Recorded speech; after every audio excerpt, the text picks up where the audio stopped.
वा 1,00,000 रुपये असतील तर कशामध्ये गुंतवणूक करशील? गोल्ड की एफ डी? बहुतेक लोक म्हणतील एफ डी सुरक्षित आहे, पण आकडे ऐकलेस तर आत्ताच्या आत्ता आकडी येईल.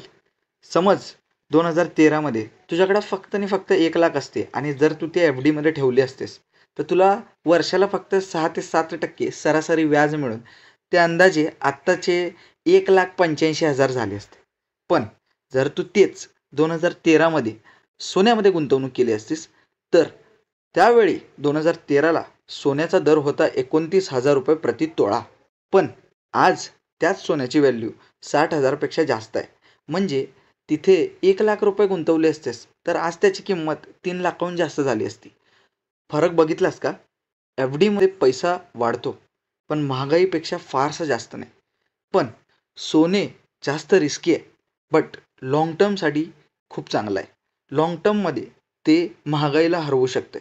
तर काय निवडायचं ते तुझ्यावर आहे. फिक्स आणि जर सुरक्षित रिटर्न हवे असतील तर एफ डी निवड. पण जर तुझ्याकडं जास्त वेळ आहे आणि जर तुला जास्त परतावा हवा असेल तर नक्की सोन्यामध्ये गुंतवणूक कर. सोनं, पण फिजिकल सोनं नाही, डिजिटल सोनं. डिजिटल सोन्याबद्दल आपण पुढच्या व्हिडिओमध्ये बघूया. थँक्यू.